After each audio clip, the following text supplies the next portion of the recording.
नमस्कार दोस्तों, आप लोग का इस चैनल में बहुत बहुत स्वागत है।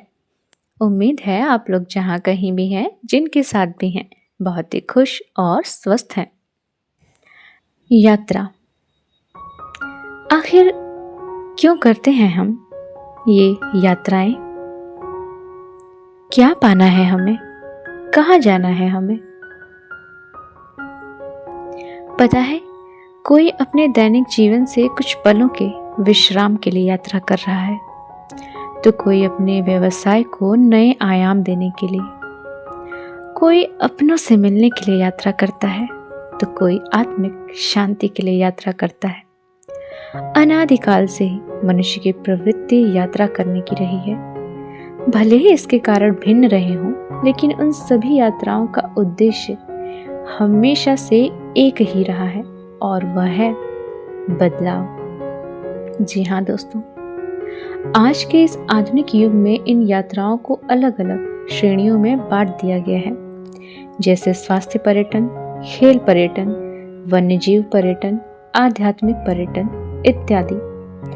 लेकिन वास्तव में पर्यटन को विभाजित नहीं किया जा सकता है। इसे किसी दायरे में बांधना ठीक उसी तरह से होगा जैसे किसी नदी की अविरल धारा को एक कांच की बोतल में बंद कर दिया जाए। लेकिन मनुष्य अपने आसपास हो रहे इन आधुनिक बदलावों को सहज ही अपना लेता है। वास्तव में देखा जाए तो पर्यटन सिर्फ एक सैर सपाटा और मनोरंजन मात्र ही नहीं है, बल्कि यह स्वयं के द्वारा स्वयं की खोज की एक अद्भुत यात्रा है। इस यात्रा के तमाम पड़ाव हो सकते हैं, तमाम बाधाएं भी आती हैं, लेकिन इन सभी पड़ावों और बाधाओं को पार करने के बाद जिस शांति और वैचारिक ठहराव के दर्शन होते हैं, वही स्वयं के दर्शन हैं।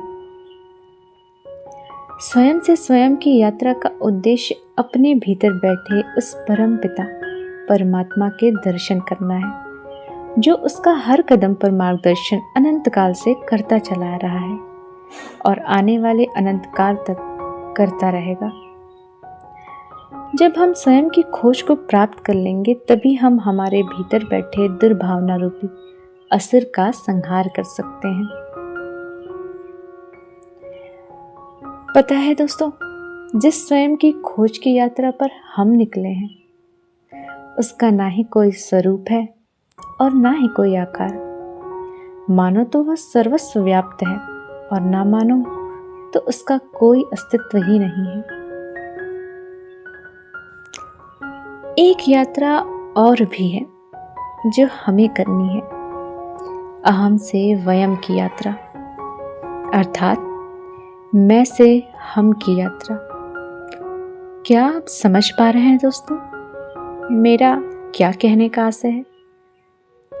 जी हाँ, जब हम अपने आप से ऊपर उठकर किसी और के बारे में सोचते हैं, मैं से हम की भावना अपने अंदर जब लाते हैं, तो वो जो यात्रा होती है ना, वो अनंत है, सतत है, अद्भुत है।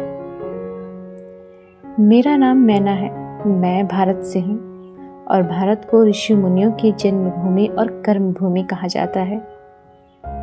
हमारे पूर्वजों के द्वारा कही गई कुछ रचनात्मक पंक्तियां हैं, जिनका महत्व हर युग में उतना ही है जितना उस समय था जब इनकी रचना की गई। उन्होंने कहा था, कोस कोस पर बदले पानी, ढाई कोस पर वाणी। अर्थात हमारे देश भारत में हर एक कोस की दूरी पर पानी का स्वाद बदल जाता है, और 4 कोस या 2.5 कोस पर वाणी यानी कि भाषा बदल जाती है। और बस यही हमारे देश का संपूर्ण दर्शन भी है, विविधता में एकता का दर्शन। So my dear friends, educate yourself on important things which matter in your life and learn how you can make the world a better place for yourself and for everyone else. Last but not the least, be the change you want to see. Thank you so much.